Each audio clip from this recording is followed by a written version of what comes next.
No, now we're live. All right. Hey, everybody, and welcome to the Punk Rock Libertarians podcast, episode 492. Tonight, I'm here with Alex Schlegel. Good to see you guys. James Babb. Yo, great to be here.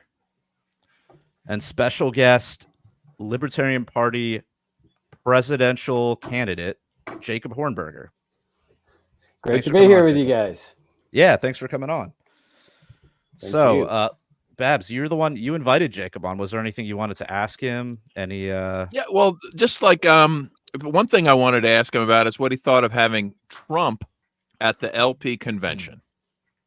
Like, this is some crazy, these are crazy times. And I know it's clown world. I know everything's upside down. I know everything's the opposite of what it should be. But it seems to me that this is for those that don't know, Trump and Biden were both invited to the convention, is my understanding, and Trump accepted. Now, I don't know what this means. He's going to come, and I guess he's going to try to steal votes away from libertarian candidates and try to support he's probably going to come say, hey, support me instead of your libertarian candidates, I guess, right? What else is he going to say? Like, so I'm just wondering, how does this become part of the programming? It's going to be so great, Babs. It's going to be so great. It's going to be great. Okay. You're such a naysayer. It's going to be great. Jacob, you recently published a video response that I heard, and I was like, yep, like it's pretty clear to Jacob what's going on. So maybe you can fill us in. Well, you know, when I was a kid, I was a big fan of Superman comics. And there was a character there in Superman comics called Bizarro. And there was something called Bizarro World, where everything was just totally opposite to logic. Nothing made sense in Bizarro World. And I feel like I've entered Bizarro World with this invitation to Trump. I mean, this has to be one of the weirdest, most bizarre things I have ever seen in my life. This is a convention where we are nominating a candidate to run for president against Donald Trump, against Robert F. Kennedy Jr., and against Joe Biden. I mean, and the way I look at these people is I look at them all the same. They're all cut out of the same cloth. They are the enemies of freedom. They are the ones and their ilk, their parties and so forth, their philosophy that has destroyed our freedom. And for me, they're all the same. They're our enemies. We are running against these people. And then it was a foregone conclusion that Biden would never have come. So it was really an invitation extended to Trump. And the reason for this is because there's this sympathy with the right wing, that there's people in the party, including the party hierarchy, that think Trump's fantastic, that he's heroic, especially on his immigration position, where he wants to seal the border and finish his Berlin Wall and evict all the illegal immigrants, have the concertina wire there to cut people up. And they love that. They love that part of Trump. And there is a great article in WashingtonMonthly.com, whose title was, "Can Trump Corrupt Another Party?"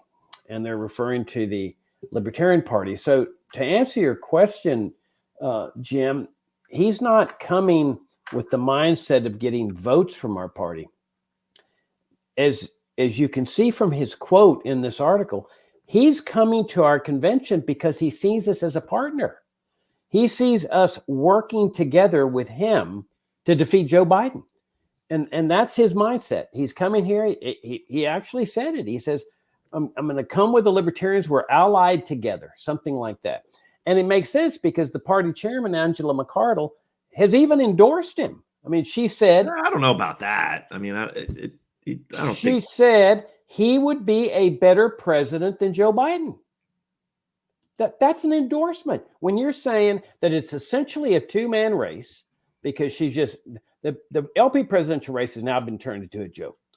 We've been shunted aside.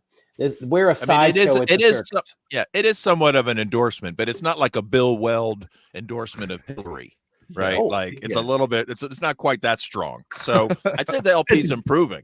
right? Like, I think let's call this progress. I don't maybe just maybe a tacit endorsement, right? Like, I don't see it as any not different. overt. When you say that a guy is going to be a better president than the Democrat, that to me is endorsing that candidate. That's saying he should be elected into office rather than Joe Biden. And so he's coming down to the convention at our convention where we're supposedly going to nominate a candidate that's going to run against this guy. And if I were to win this nomination, I can guarantee you he would not be my partner. He would not be my ally. He would not be an invitee into my home. He is the destroyer of our freedom. He had 4 years in office, and he accelerated the destruction of our freedom. And that's the mindset I would take into this race. I would not see him as a partner or an ally or an invitee. So what about, is he, some say, well, you know what, he's going to come and he's going to say, well, what do you want, libertarians? I'm here to earn your support. Do you want to get Ross Ulbricht out? How about Ed Snowden? What about I'll pardon Julian Assange? What do you say? Help me out, and maybe you'll get some of the goodies. Maybe I'll legalize weed. Who knows what? Like, what's going to make the libertarians clap? Is it only the closed border stuff? Or is he going to actually try to offer something to libertarians? He's going to offer whatever they want, but we all know that none of it is true. Right. I mean, look, this guy had 4 years to pardon Snowden, Assange, and Ulbricht. And he knew about the power of pardon because he pardoned a lot of his personal cronies. And at the very end, he doesn't pardon these guys who are the real heroes. I mean, they are the ones that risk their lives and their everything to disclose the dark side secrets and the war crimes of the national security state. And there is no question in my mind that the national security state told Trump, you will not do this. And therefore, since they were controlling him for those 4 years, there's no reason to believe why he wouldn't be controlled in the next 4 years. Look at the JFK assassination related records. Now, I got a lot of beefs with Robert F. Kennedy Jr.'s welfare state socialist philosophy, big government, gun grabbing philosophy. But he's absolutely right about the national security state with respect to the Kennedy assassination. And here Trump had the opportunity to order the National Archives to release all the CIA's remaining assassination-related records, which would have further incriminated them. And he said even up to the deadline, where the law had a deadline, and up to the deadline, he says, oh, yeah, I'm going to follow the law. And at the last minute, the CIA said, no, you're not. And so he kept those records secret. So is Joe Biden. This guy is not a friend of liberty, but he will promise all sorts of things. Oh, yes, I'm going to do this for you. I'm going to do that. I wouldn't be surprised if he promises some of the leading immigration control advocates in the party high posts in his administration. Yeah. I don't know about that, but so you don't think there's any positive at all? The media attention, people looking into libertarianism, the fact that it's like a top search now that when it was announced, you don't see any positives, Jacob? None at all. None at all. Look, what is publicity? I mean, this is a party that's been in existence 50 years. And we're saying we need publicity. We need publicity. Really, for what? You had a 2-term governor from New Mexico running as the LP presidential candidate. I mean, if that doesn't already get people accustomed to what the Libertarian Party they had been already so excited about Bob Barr's success. Exactly. Right? So it just really set them up to just let's just go all in on Gary I don't know Johnson, if that's comparable to having like fair a former taxes. president, though. But look, this is not a think tank. This is not an educational foundation. This is a political party. We are at war against these people. If you have a conference, I run conferences. I run an educational foundation. So we get a big speaker, like we've had Oliver Stone speak at two of our conferences. And so people can legitimately say, wow, Jacob, you've landed a big speaker here. This is not a conference. Okay, this is not a debating society. This is a political party. We are running a candidate against these people. They are the enemy. They are not our friends. But we invite them. It's like being in a war and inviting the enemy general to come into your camp and talk to your soldiers. and say, hey, can you guys come and support me on? Well, yeah. No, we're running against them. It's not a conference. It's not a seminar. We're not trying to get publicity by big name speakers here. And now, if you wanted to do that, you could invite somebody else. Nobody comes to mind really, but some independent person, Walter Williams, he was always a good draw. Somebody with a big name. But to invite your opponent into your camp with the notion that he's coming to partner and ally with us to defeat Joe Biden, it's just dumb politics. Let me give you a reason why. How does this produce votes? Now, the current trend in the party is to say, forget votes, Jacob, let's just get members. Well, I don't take that mindset. We're a political party. Our quest is to get votes, not at the expense of our principles, but to get votes. How does this produce votes for our presidential candidate? They've shunted aside the presidential campaign to a sideshow of the circus. They won't let all the presidential candidates into the debate, the presidential debate at the convention. So the presidential race within the party has become a joke. We're at 0 to 1%. And I've been saying at all these conventions, if we run the same kind of campaign, we're going to get 0.5% that we've been running for 20 years. All right. So all the Trump fans in the country that hear about this, they're all going to vote for Trump.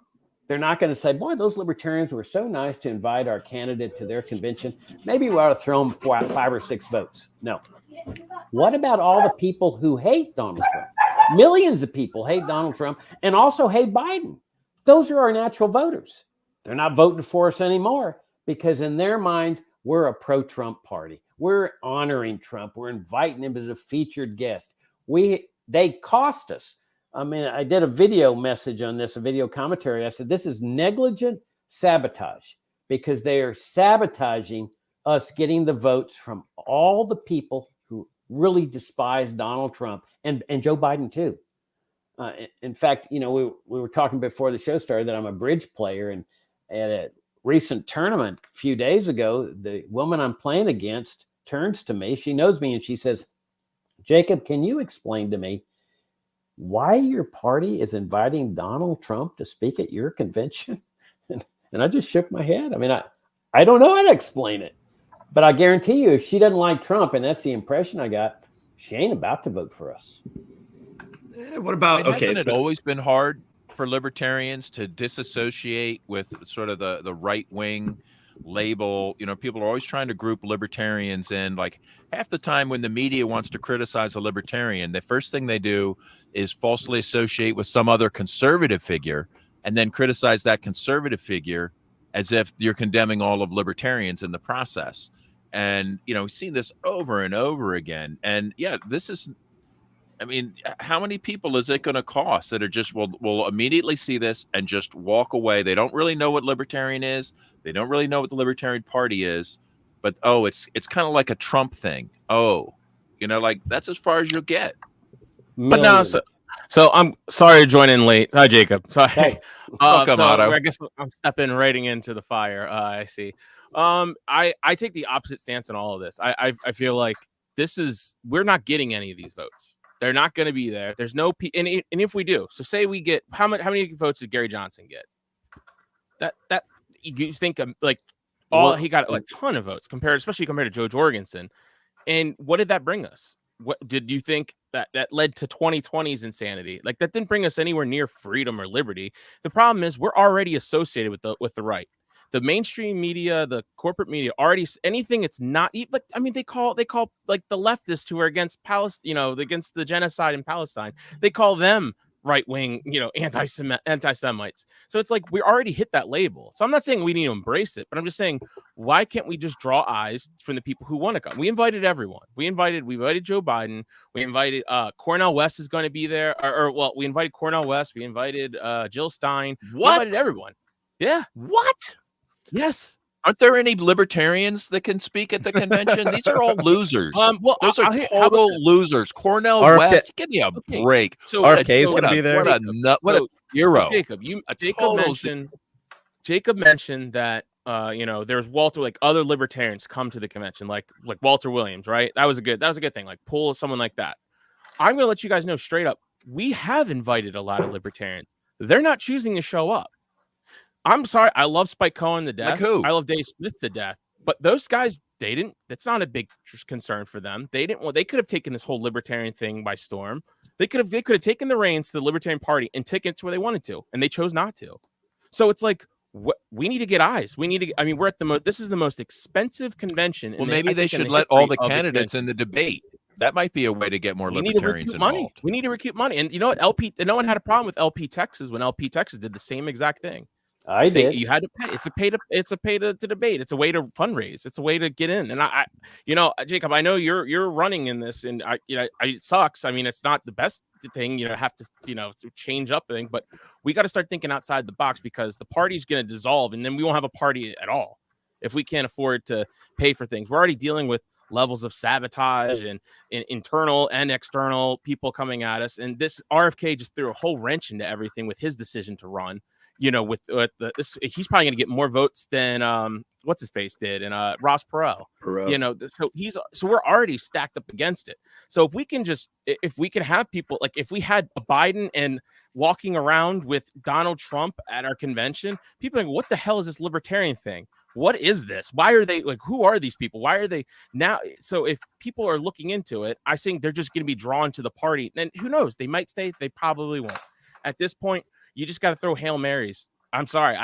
That's where I look at this. Are you saying that like we've tried being libertarian and that didn't work? So now let's get a bunch of assholes in here. We are libertarian. Well, how do you let people? I guess how do you let people know that you're libertarian?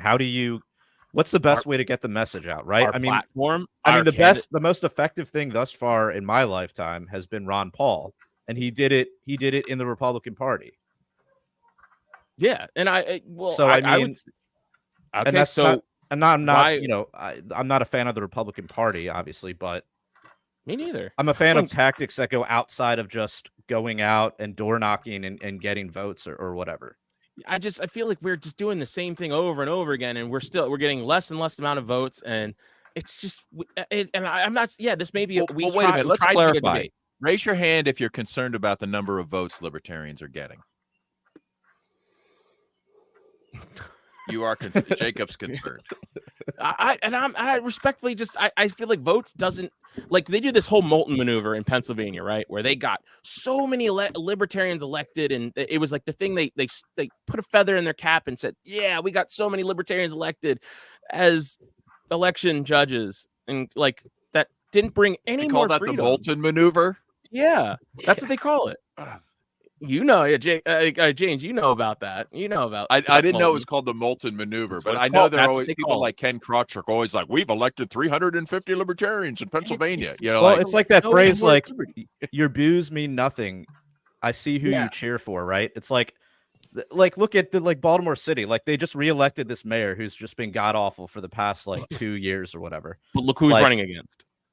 Well, yeah, I mean, a former mayor who stole gift cards from the homeless was right, but I still saw signs for her everywhere, and I'm sure what was her percentage? Probably close, right? Oh, it was so close, yeah, and then votes. Votes don't matter because dumb people vote, and people vote for stupid people. Like, it's not an indication of, oh, this is a correct idea. This is truth. Yeah. Well, let me clarify one point here. I stand with the 99% who refuse to vote libertarian. I'm with them. I think they're right not to vote for us. I just want to clarify that. I just don't care about if you vote or not for us. I would love it. I would love if you guys did. I would love that as a protest vote. Something to someone to say, hey, I'm not a part of this, Democrats, Republicans, and I can put it down on paper and take 10 minutes out of my time to go vote for a libertarian. I think that's cool. I mean, it's one of the least things you can do, but also not voting is good too. Not participating. So I don't really care about that. And I think that what I'm saying is you're saying that voters are dumb, and I'm saying they know exactly what they're doing when they refuse to vote libertarian. And I think they're smart. And I agree with them. I agree with the 99.5% that say no to what this party's been putting out in terms of a message. Because what this party calls libertarian is not libertarian. You can relabel a statist view as libertarian. Let's take school vouchers, for example. That's a prevailing trend in this party to support. I school agree with you vouchers. 100%. Jacob, I'm 100% on board with you on that one. I for a while, I'm gonna admit, I was like, no, it leads in that, and then I heard your argument about it, and I was like, dude, Jacob's 100% right. Like, school vouchers is just a way to decimate the private schooling, and I completely agree. All right, but what I'm saying is that when you put out a Republican light message, which are Republican positions, Social Security reform, Medicare reform, healthcare reform, immigration reform, and 99% of voters vote against you. I'm glad they do. I would be discouraged if they voted for us.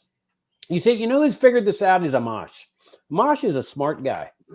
He comes into the Libertarian Party with what's been labeled as a libertarian message: reform, reform, reform, reform.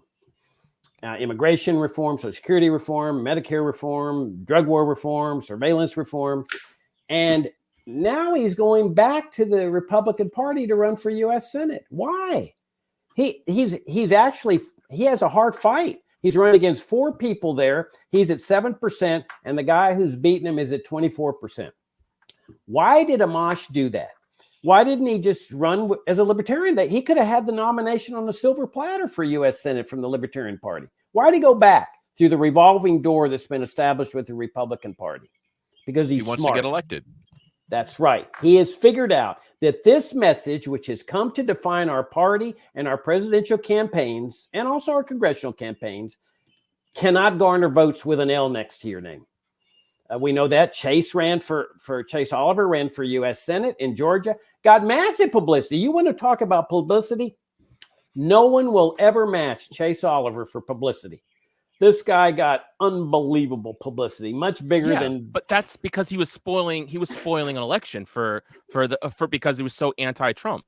I mean, we're ignoring the big thing. I mean, yes, I agree with what you're saying, but this predates anything than what you're saying of how the Libertarian Party sucks now. Like, it's been sucking this whole time. I mean, like, let's be honest. Like, that's where we have been. And I think you're making it sound like this is something new, like a new phenomenon. I'm like, no. It's been going on for 20 years at least. Yeah. But like what I'm saying, you're saying Chase Oliver. Chase got it because he was spoiling a heated contested thing during Trump's last year, or it was a Trump factor played a part in that. And I agree. I thought it was good that he got some publicity, but we take what we can get. He didn't get some publicity. He got 30, 40, $50 million worth of publicity. He ends up with 2% of the vote. He got in a statewide debate, televised debate with Warnock. He ends up with 2% of the vote. How do you explain that? That 98% of the voters rejected his reform message. Mike Tremont, same thing. I have some explanation, right? Because, I mean, first of all, half the people voting are like just party ticket. They just pull the lever, and that's all they know. Okay, right. That's most people. They don't care. They don't know. That's what they do. Democrats and Republicans are very organized. They're driving. They're calling on the phone. Oh, Mrs. Johnson, do you need a ride to the poll? I'll be right over. Thank you, Mrs. Johnson. Here's who to vote for as they step off the shuttle. Like, they got this down. Like, if the idea is just getting votes, they understand the racket, right? You got wasted vote syndrome. You've got, just why should you vote Libertarian? I'm personally more interested in how many libertarians we can reach. How many people can find out about libertarianism because we've got an articulate libertarian candidate on TV. It's not a wasted vote. They are absolutely right not to vote Libertarian. If you've got a choice between a right-wing Libertarian candidate and a Republican, let's say a Republican and a Republican light, anybody that votes for the Republican light would be dumb. That he'd be wasting his vote. What I'm saying is that it is possible, very possible, to achieve a breakout in votes in this presidential election of 10 to 15%. 10 to 15%. I ran for you. With RFK running? No. Yes, with anybody running. RFK is a Democrat. Okay? He's going to appeal to the Democratic votes. He's going to be taking votes away from Trump. He's a big welfare state guy. He supports Social Security, Medicare. What I'm saying is The reason we have not been able to get more than 1-2% is because of the message that we have been putting out that we call libertarianism. What I'm saying is, if you run a presidential campaign that is based on pure libertarian principles, the ones I'm enunciating, and change your target audience away from Republicans, because that's the target audience, the Ron Paul voters, and change it to 4 groups of people, you will achieve a breakout of 10 to 15%. Who are those four groups of voters? Number 1, migrant families, Hispanic families, open borders. Go to them with open borders. That's 34 million people, Hispanics. Right now, Trump's gathering about 50% of them now. And I've been saying this for 30 years in the Libertarian Party. These are our voters, and nobody's listened to me. You go to them with open borders. Let's say you get 20% of the votes of Hispanics. That's 6 million votes right there. You go to black voters, and you make the case that we stand for the ending the racial bigotry of the drug war. Don't tell me there's not structural bigotry in the government. The drug war is the most racially bigoted government program since segregation. Blacks get disproportionately higher sentences, and they all understand this. You go to them. I ran this kind of campaign in Virginia for U.S. Senate 20 years ago. I ran against the most popular governor or senator in the history of the state, or at least one of them, John Warner, chairman of the Armed Services Committee. Right after the 9/11 attacks, I was saying what Ron Paul would say several years later, that it was foreign policy that motivated those attacks. I wasn't going to get one Republican vote. I knew that, and I didn't care. I don't target Republicans for votes. The Democrats were not running anybody. They knew they couldn't win, but I knew I wouldn't get any protest votes from Democrats. I'm calling for the repeal immediate of Social Security, Medicare, public schooling. I didn't care about that either. I ran a low-cost guerrilla campaign. We're never going to have big money in this party. We have to run a guerrilla campaign. I targeted blacks. I went and met with a pastor, John O. Peterson, one of the most prominent ministers in the country. He got elected to the African American Hall of Fame many years later. And I met with him and I said, Pastor Peterson, this is what I stand for. Open borders. What we're doing to people on the border violates God's sacred commandment. Thou shalt love thy neighbor as thyself. I talked about the racial bigotry of the drug war, about conscripting blacks to go fight in Vietnam, to come back to a segregated society, the welfare state creating a mindset of dependency. At the end of this, he says, Mr. Hornberger, I'm going to endorse your candidacy. And I want you to take this letter of endorsement to every black minister in the state. And I did. And then I went into Hispanic neighborhoods and I said, spread the word. There's a Senate candidate that's going to abolish the Border Patrol, La Migra, and just free open borders. I knew they would spread the word. I ended up with 7% of the statewide vote. I have no doubts that constituency has doubled or tripled in size. That was a three-way race? There was a LaRouche in the race. She clearly got all the Democrat protest votes. I have no doubts I didn't get one because of my positions on repealing Social Security and Medicare. And yet I got 7% with no money. If I'd had money, I would have done easily 10%. That's why I'm saying change your target audience, change your message to your founding principles, reject all the Republican positions of Social Security, have to gradually end it 25 years and keep Medicare and Medicaid, school vouchers, immigration controls, reject all that. Restore the sound founding principles of this party and change your target audience. The third group I'd go after is people who don't vote. They don't vote for a reason, okay? But if they see a person that's not into reform, that's going to take a chainsaw to the welfare state, they will go register and vote. That's a big block of voters for us. And finally, the fourth group is poor people, the ones that are paycheck to paycheck, that are getting ravaged by inflation. We go to them with a position of sound money, separate money in the state, as Hayek said. Those four groups will vault us into the 10 or 15% category, but it can only be done with the message that I'm espousing in this race. I just don't know how you're going to appeal to whether it's right or wrong, because I know you take a lot of heat from this for about being open borders, but you have to admit that it's a very heated binary topic. There's no real middle room left from that topic.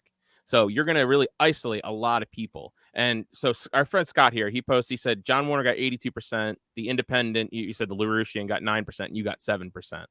So I mean, I feel like that's hit or miss, like exactly what the Libertarian does in just about in every single race where there's 3 people. Like you're missing the point, Otto. Every single proponent of immigration controls is not going to vote Libertarian, without exception, unless they're in the Libertarian Party. They'll vote for the immigration control advocate that if he wins the nomination. But every single outside proponent of immigration controls is going to vote for Donald Trump or Bobby Kennedy or Joe Biden. They're not going to waste their vote on a Libertarian. They'd be wasting their vote on a Libertarian proponent of immigration controls. Look at my position, open borders. Okay, do I alienate every single Republican? You darn right I do. I don't care. What I'm saying is if to run a guerrilla campaign, you have to target the people who are being victimized by this system. And that's what I'm saying about migrant families. There isn't a migrant family, well, I say very few migrant families have not been affected by what's going on the border. And you go to them and you say, this is what we're going to do. Vamos a abolir la migra. We're going to abolish the immigration service. We're going to get rid of all the restrictions, all the death and the suffering, the crossing of deserts in the Rio Grande is over. That's where you run a guerrilla campaign. So when you say it's binary and stuff, yeah, you're going to alienate every single person. What I would do immediately if I won this nomination is I'd do a Borderlands tour. I'd go start in Brownsville and go to every little town along the border, McAllen, Zapata, Laredo, El Paso, Del Rio, Eagle Pass, all the way to California, making the case for open borders. Would the right wing go ballistic? You better believe it. But the more ballistic they go, you spread the word that the more publicity you get, the more attacks you get. And I can handle attacks. I've been arguing for open borders for 34 years. I published a book 30 years ago called The Case for Free Trade and Open Immigration. I can handle all of them. Oh, they're going to go on welfare. Oh, the whole world's going to come and all that nonsense. But you target the people that are your natural voters. Don't worry about the Republicans getting upset at you. Scott brings up a great point. He says, can migrant families vote if they aren't citizens? How is that going to work? No, but there's a lot of Hispanic and migrant families that are American citizens. You're not going to get the votes of the illegals, but they have family members. They have only relatives. In California can you do that. But I mean, there's 34 million Hispanic voters, and Trump's already got half of them. Then there's 32 million black voters. You just get 20% of black voters. Nobody's got the black vote locked up. Biden may think. Let me ask you a question, Jacob. By focusing on votes and saying this is how we're going to get votes, and I understand. Because I truly believe, like you do, that the libertarian position is the key to prosperity and peaceful existence, and radically improving everyone's life. Okay, but focusing on the votes instead of focusing on the teaching the philosophy, doesn't it open us up to people that are going to say, well, okay, if we're going after votes, here's what's popular. And what's popular is climate change, hysteria, and border hysteria. And, you get somebody you want to take away welfare. And as much like we know, for instance, that the libertarian position could save our crumbling cities. Our cities are so sad. Between the welfare state and the drug war, it's just ravaged the culture. It become cities like Philadelphia have become garbage piles of dependent people. The productive people are fleeing. Those that remain are either on the dole or government contractors. Like, libertarians have all the answers. That's not a problem. But however, let's face it, some libertarian positions, if not, you have decades of experience teaching this. So I know that you're qualified. But when some people hear like, what do you mean you're going to get rid of Social Security? And they freak, right? What do you mean you're going to get rid of government schools? Who's going to babysit my kid? Right? They're not necessarily popular in a soundbite or in a position statement, or right? Like you need some time to talk to these people. So I'm just saying, like, is focusing on the votes really that? Right. If you get somebody to vote on a single issue, right? Like this the top of this person's list is getting their family into America, right? And they should be, right? But like, okay, you come in, you attack that position, you say, I'm opening the borders, like we're letting them in. Like, how are you going to get that person to become a lifelong libertarian? I mean, how do you bridge that gap between, okay, they're a single issue voter, I've captured that vote, now I've got 9% in the election or whatever? Because Gary couldn't do it. What's You that? Gary couldn't do it. Like, I think, like, Gary had a Republican message that was relabeled libertarian. Yes. Okay. He did not have a libertarian message as I define libertarian. So weak. It was very weak. Well, I mean, I agree with you, Jacob. I agree that fair tax. Are there any current libertarian candidates pushing a fair tax? Yes, Lars Mapstead is. I'm sorry, Lars, but if your libertarian taxation is theft, it's not fair. Okay, just shut up. Jim, forget that. You raise a very interesting point about if you focus on votes. You know, many years ago, I was on the platform committee, and I served 3 terms. And the argument was made that our libertarian principles are an albatross, a liability. We need to water them down. We need to meet the voter halfway. And the argument was that that's the only way we can get votes, and that this is holding us back from getting elected, the hardcore libertarian. That's the danger that I feel is creating this sort of back pressure against our libertarian principles. All right. But if we say, like, okay, votes are our mission, right? Like, yeah, that's the problem, James. The mission, right? You just go for what's popular. Like if the mission is get a person to represent the party that is the best at conveying actual libertarian ideas, and then a side effect is, okay, maybe we get more votes. Great.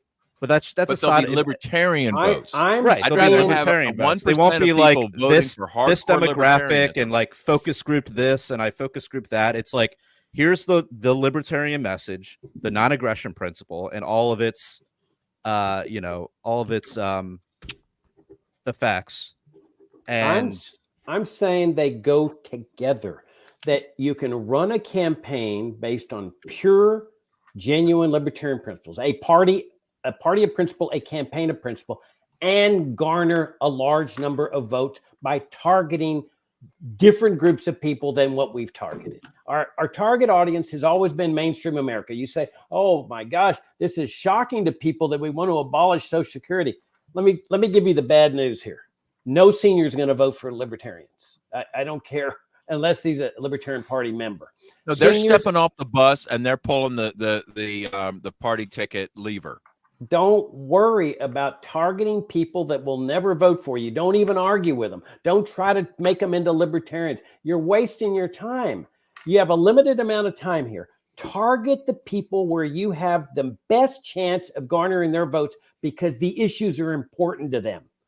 You know, I saw this in North Carolina when I was campaigning 3 years ago. I was going to Black newspapers. I was going to Black radio stations talking about the drug war. This is extremely important to them. I'm saying, yes, they will come with us because that issue is so friggin' important. And we have to go to the people that are being victimized with our principles. We don't need to compromise our principles. I'm saying they can go together. The true principles that I'm enunciating will garner a large number of votes. They are our asset. They are our weapon that we beat Trump, Kennedy, and Biden in terms of just garnering a big breakout in votes. You know, we've got this mindset that we have to settle for 0 to 1%. And that is what we're going to get if we run the same standard message we run for 20 years. I've been saying this at every convention. If you want to change what's happening, you have to change directions. And I say, when you're inviting Trump and Biden and Kennedy to your convention, your foundation is on sand. You're not taking pride in your positions, in your philosophy, in your candidate. I say reject all that type of thing and take pride. Restore the founding principles of this party, the principles I'm enunciating. Now you've got a foundation of rock, and then you take the fight to these people. And it is a fight. They are not our friends. If freedom were easy, everybody in history would have had it. You have to fight for it. And these people are the enemies of liberty. We need to fight against them. with our principles. And I'm saying I agree you completely. take those principles to the different groups of people, the 4 groups of people I've been talking about, you will achieve a breakout of 10 to 15% of the vote. I guess it's a question of tactics. Then is it? Honestly, I'm skeptical of that. I think that shows a lot of confidence in the electoral system that I just don't share. Like, are the votes even counted? Honestly, I don't even know. Like, it's I guess so like there's- everything I've seen about the electrical system from the precinct on up, from everything about candidate selection to how it's run, how it's counted, how it's done, how it's reported. It just seems like it's fraud from end to end. Like, if libertarianism does suddenly become popular, will we see it in the vote totals? Yeah, you have to make that assumption. I mean, if you're going to assume that the whole thing's rigged and that it doesn't do any good to vote or to run for office or whatever, then we might as well just essentially give up, because I don't. Well, running for office is a lot of free advertising. You just mentioned what did you put the value on Chase Oliver's advertising? 30, 40, $50 million. So, and he got 2%. To me, that's why libertarians should run for office. Free advertising. And then the question is, should it be targeted? It though? only Should counts if you're out there being a hardcore libertarian. Yeah. If you get that free advertising, like Bob Barr went on the Colbert Report, right? And we're like, wow, this is exposure very few libertarians have had. And thankfully, all he talked about was his mustache most of the time, because if he had opened his mouth on issues, we all would have been horrified, right? What I'm saying is that the publicity is irrelevant if you've got the wrong message. Okay. Totally. Agree. And Chase's message was one of reform. Now, I'm not critical in the sense that his message is what we've been putting out for 20 years. It's the reform Social Security. Chase vociferously says we have to continue this for one generation, 25 years.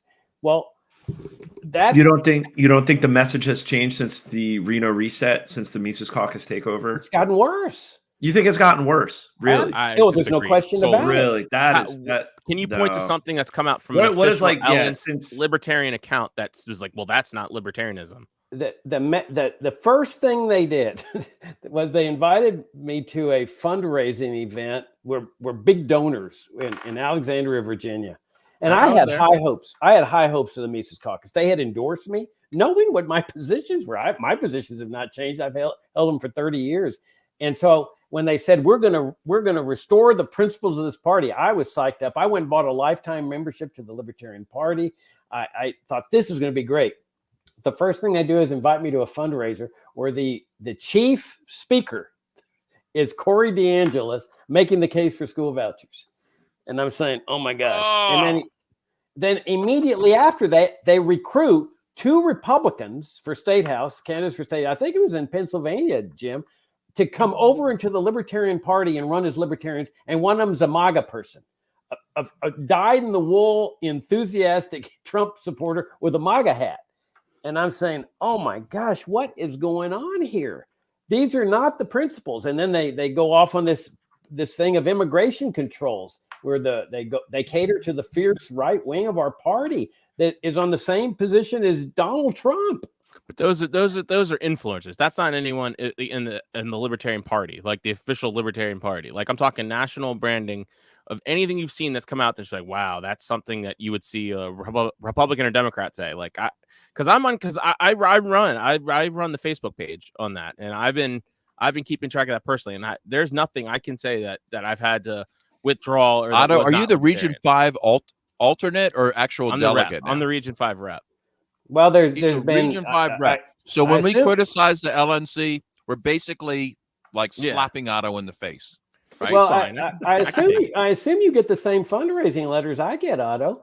I've got fundraising letters saying, please send us money so we can promote vouchers, and please send us money so we can advocate for libertarians to run for public school board, so we can take over that socialist institution and show Americans that we can run it as well as Democrats and Republicans.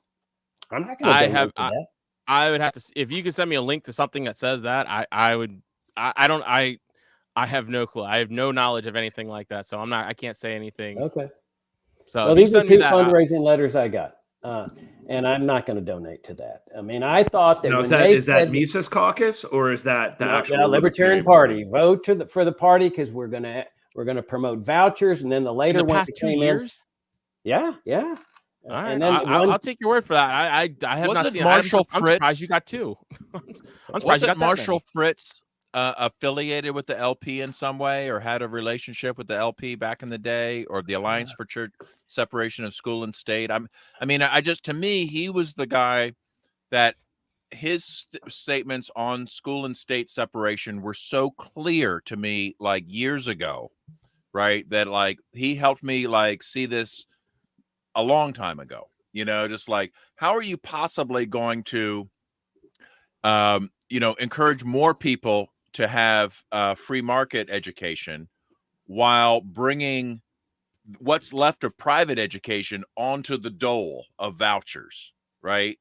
Like, because vouchers don't come without strings attached, right? Oh, you want the voucher? You have to be this kind of this, and this. And you have to teach this, and this. And you have to agree to, I don't know, might be gender ideology, might be some kind of new math structure, right? Like the vouchers are there to control, like who you pay the piper, right? Like you call the tune. So I don't know why is this even like, why are people still talking about this in the LP? I feel like this was settled decades ago. it's incredible. I mean, Marshall Fritz was heroic.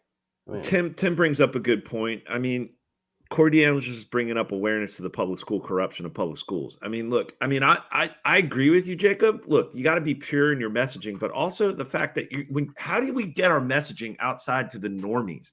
They have to see that these schools, the most people are just so busy just trying to keep up with their bills and pay. They send their kids to these public schools. People like Corey DeAngelis, yes, like pretty much everybody here, we would abolish public schools in an instant. We would do away with it, but people need to be aware and see the corruption and seeing the wastefulness and seeing just how awful these institutions are, just to like be exposed to it before they even come to these ideas of privatization of schools and separation of schools and state and abolishing public education. Like, don't you think there's some value to that?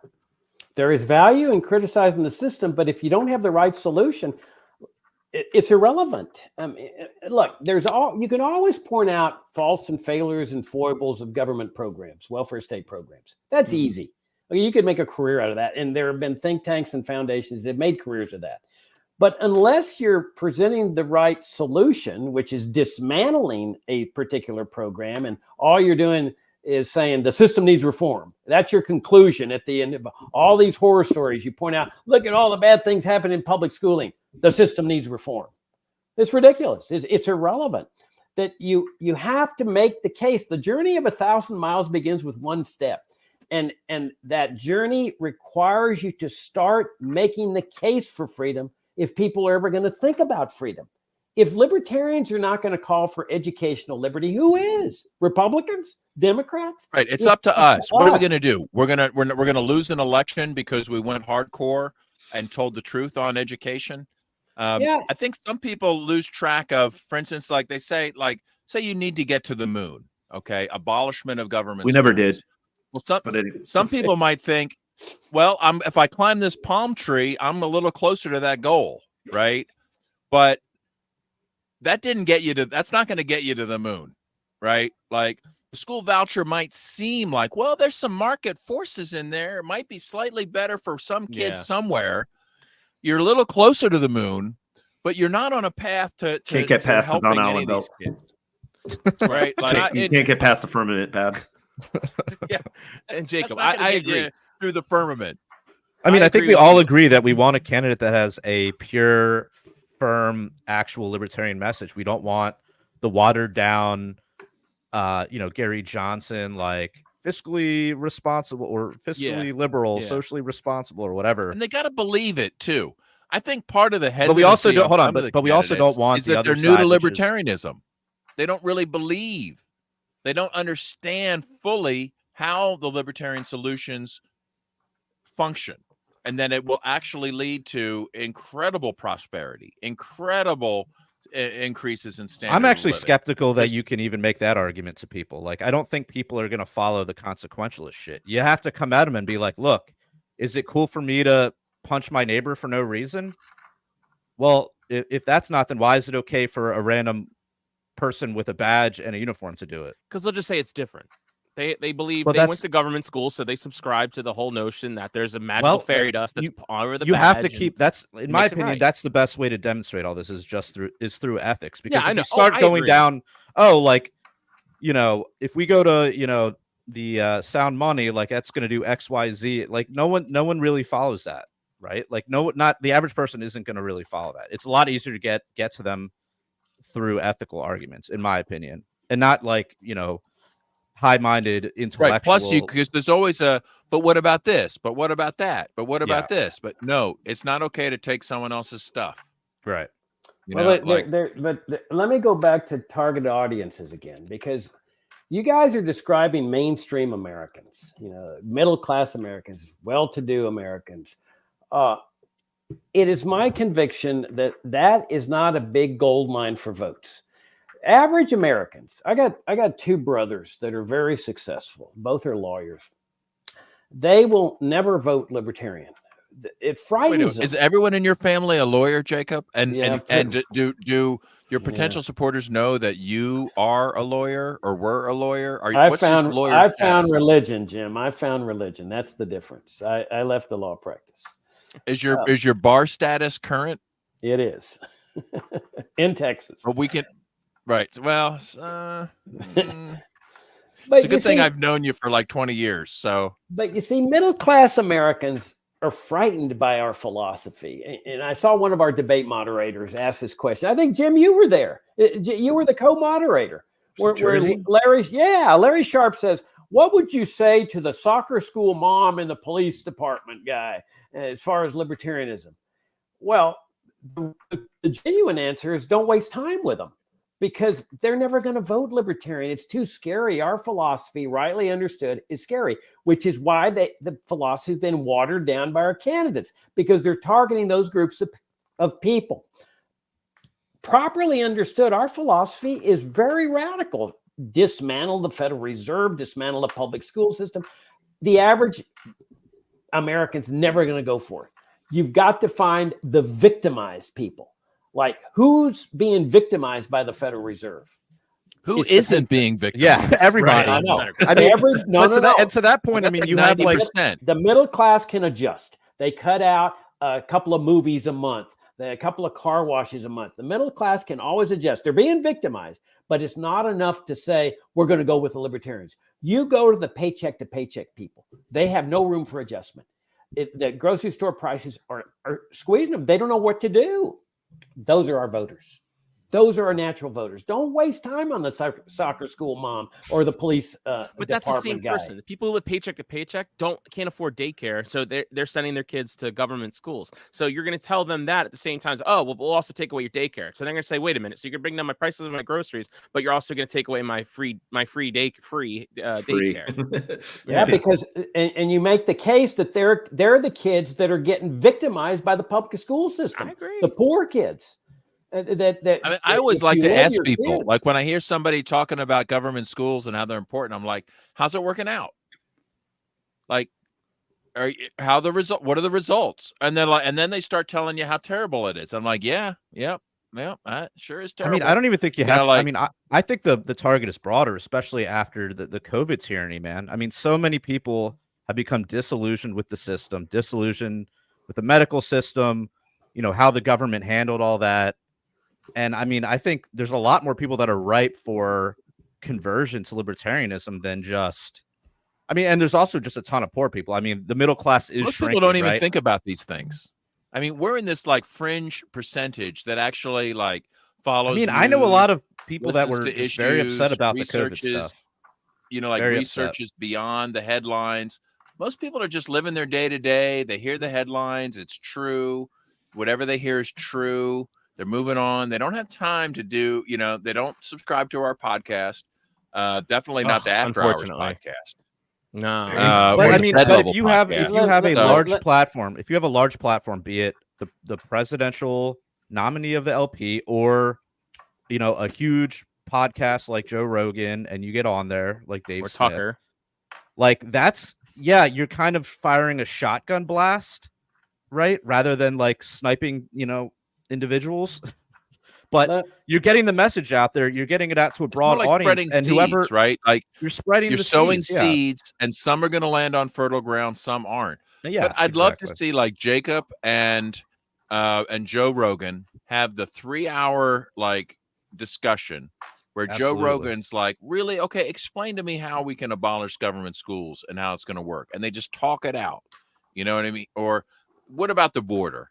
Or what about foreign policy? And have a chance to really explain these things. Having somebody like Jacob in there that has been teaching libertarian principles for decades could handle any topic, right? Foreign policy, domestic, Social Security, school, drugs. I mean, right? Like this has all been covered in Future of Freedom Foundation articles over and over and over and over and over again, right? All right, What would people learn? What would people learn on the Joe Rogan show listening to that conversation?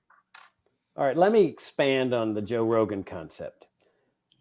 In addition to Joe Rogan, let's think outside the box. How many blacks are involved in your podcast? How many blacks go to Libertarian Party conventions? How many blacks go to conferences, the Cato Institute, the Future of Freedom Foundation, state conventions, LP conventions? Well, forget Cato. They're worthless. Okay. But what I'm saying is anybody near the Beltway is suspect. Oh, wait a minute. Oh. All right. That's all of us. I noticed this. And so I said, you know what? They should be hearing what we have to say about the drug war and mass incarceration and Jim Crow and so forth, occupational licensure, classic Jim Crow. So what I did is I suspected that they would be very receptive to what we had to say. They're just not coming to our meetings. So I started reaching out to HBCUs. These are historically black colleges and universities. A lot of people never have heard of an HBCU. And I started just writing emails in the blind to criminal justice professors and said, we're ready to bring you a conference on the drug war and mass incarceration. And I hit. I did programs at Spelman and Morehouse in Atlanta, Morgan State in Baltimore. We had a full house of kids. They were so grateful. They were so honored. This is as part of the Future of Freedom Foundation educational series. And that's when it hit me. I said, we need to go to where they are. So in addition to Rogan, find where the black radio stations are. Contact them. Say, as a presidential candidate, I'm the Libertarian Party presidential candidate. I want to appear on your show. I did this in North Carolina in the primary 3 years ago. The guy said, come on. He kept me for an hour on a black radio station. That's what we need to do. We need to break into new avenues, new audiences, different audiences, our voters on Jim Crow of occupational licensure. They have to pay $15,000 to go to school to be a hairdresser. It's clearly Jim Crow. They're just trying to protect the white people, the well-to-do from competition from blacks.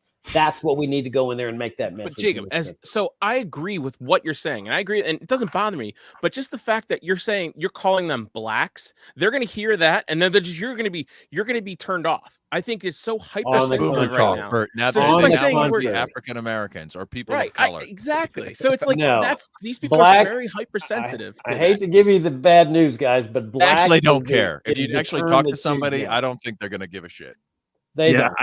They really don't. What matters is what you're saying. When 3 years ago we went into the poorest neighborhood of Wilmington, and the LP there put it together at my behest, and you would not believe the reaction we got. I mean, the word spread in this neighborhood. We were going door to door. There was about 15 libertarians going door to door. No white people had ever gone and asked for their vote.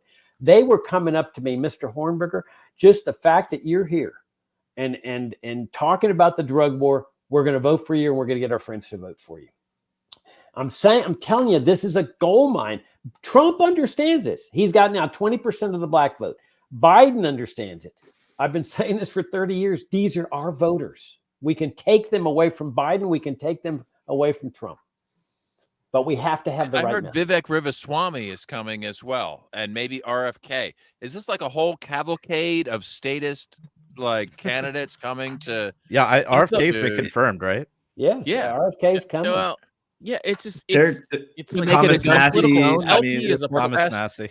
Yeah. Why don't The we LP get Is he is going a to political arena. disarm the convention?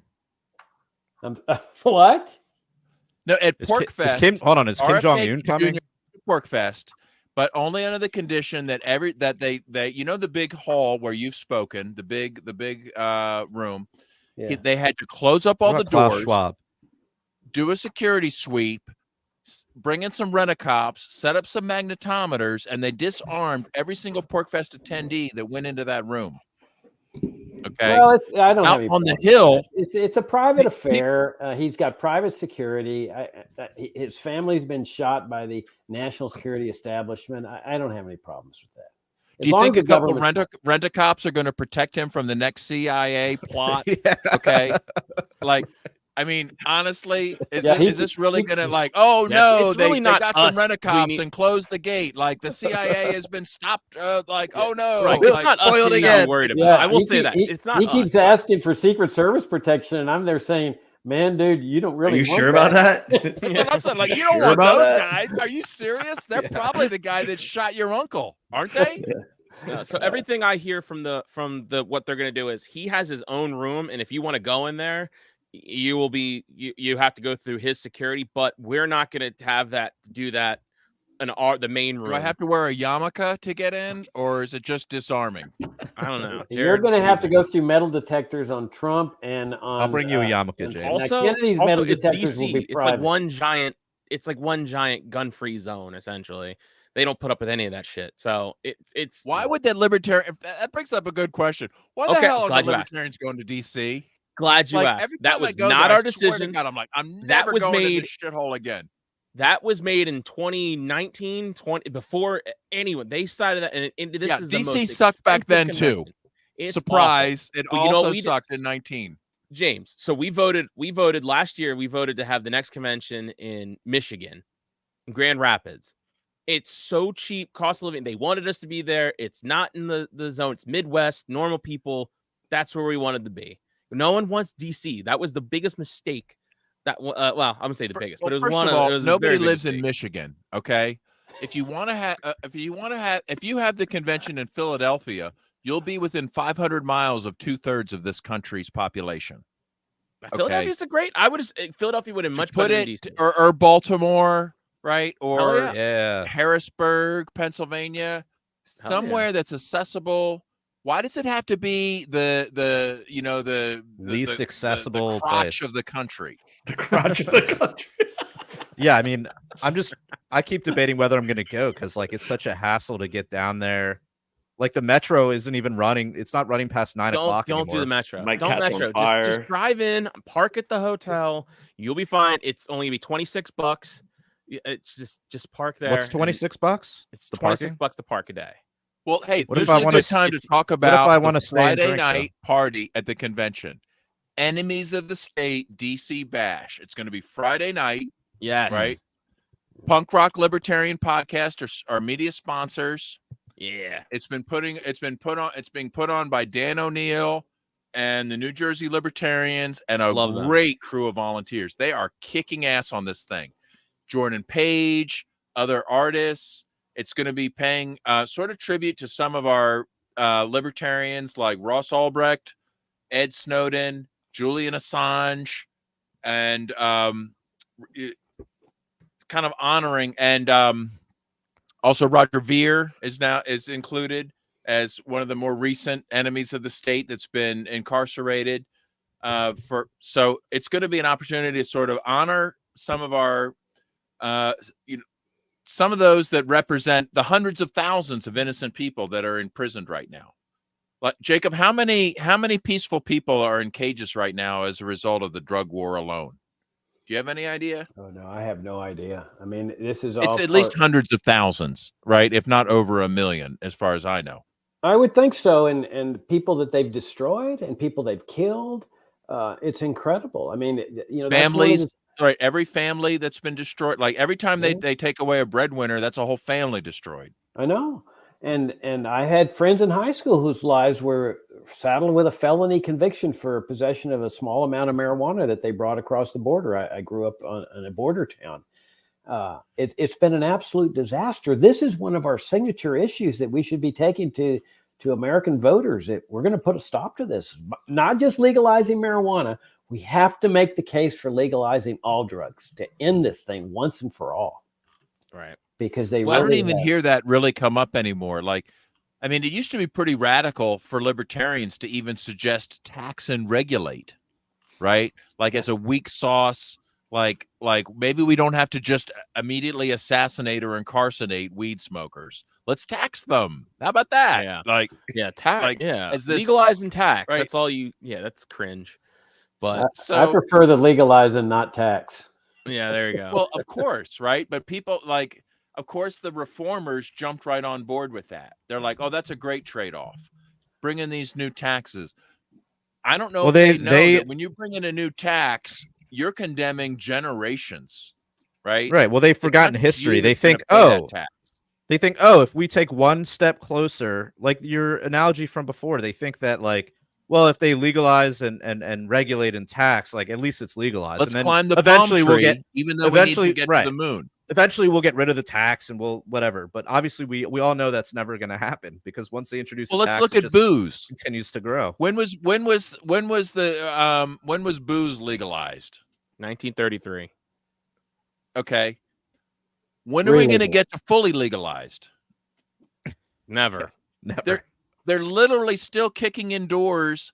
There was Right. a story from Pennsylvania like 5 years ago, Not even. It maybe was more. It was like a wine year ago. collector in Chester County was collecting wine okay. and doing maybe some online sales or something. They literally raided his home and confiscated hundreds of thousands of dollars worth of wine.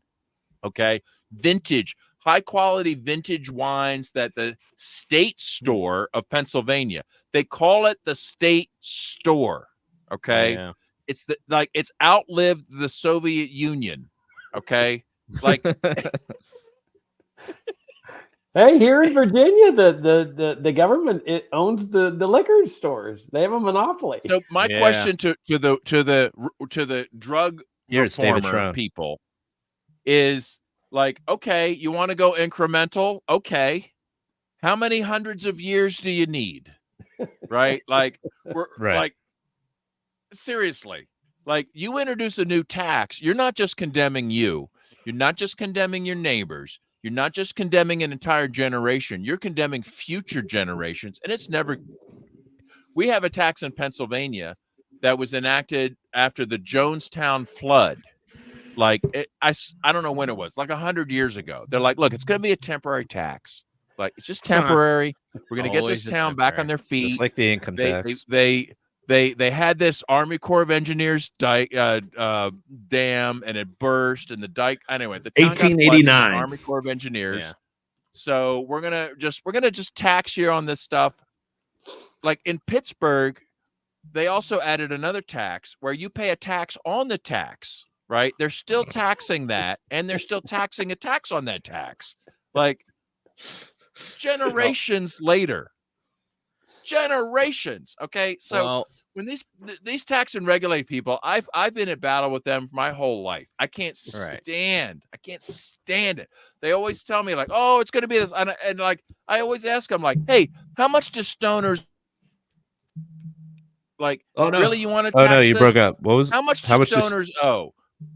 Yeah. Just give us a number. Like you owe this much. well, speaking of owing, I think you guys should owe us $3 because I think we're gonna take this on over to the Patreon after show. Damn, that flew by. I know this was Yeah. great. Sorry. Well, yeah. So if you guys want to check out our After Hours podcast, we're gonna record it right after this. You guys can go over to our Patreon, sign up for as little as $3 a month, and there's different tiers in there. We're still looking for our first Fed level tier, so it's only $1,000 a month, and it's nothing. Think about how much cheaper that is than doing a long-term investigation, tapping our Yeah. phones, Running for parking the office. van outside, like bribing my girlfriend, whatever they do. I don't know how they do that, but You guys can check it out. There's other ways to donate to the show over at prlfans.com. And we also have t-shirts for sale over at libertariancountry.com. And use the code PRL for a 10% discount. Use the code PRL2 for a 20% discount when you spend $50 or more. Jacob, thanks for coming on. If there's something you want to tell people before we head on over to the After Hours podcast, feel free. Just that Give us I'm the really website. sorry. I'm really sorry that my reputation's ruined from being on this show. I mean, No, your social credit tanked score your, is obviously diminished. You've tanked your Okay. campaign. Even- Your campaign is over. Yeah, it's over. thanks. You're not got going a to win the history. presidency. Sorry. You're not the first absolute libertarian candidate campaign that we've destroyed. Yes. I've had an absolute blast, guys. This has been really fun. Thank you very much for having me on. Can you come back for After Hours? Oh yeah, to mix with the rich people that are in the Patreon group. Yeah. They paid up to $3. All right, we'll hit A some. month, We'll talk Bab. about some. A month. We'll talk about some of the crazy things that have happened in the past 2 weeks that we haven't been around to talk about. Lots of stuff's gone on. Like Blinken is playing rock music and all sorts of other crap. And also Jacob here. Hornberger, do you have a Bitcoin address? The fans are asking. Oh, you say you had. I want to just add one point to your drug argument, and that is the licensure. That some of these states are legalizing marijuana, but saying we're going to license the distributors and we're going to reward the victims of the marijuana convictions with licenses. And it shows you their status mindset. They cannot think in terms of just a free market where Right. everybody's out there selling whatever they want to sell. They immediately go into what you're saying, tax and regulate, but also give licenses for people to sell. Well, if you can't reward your cronies, what good is being in politics? Well, exactly. All right, so Jacob, so cool. We'll send you a new link, and I'm going to show you a question. Don't answer it though. Don't answer it. We want to talk about this in the after hours. But Scott asks, does Jacob do karaoke? And I was like, we'll find out in the after hours. So until next time, everybody, live free Or die.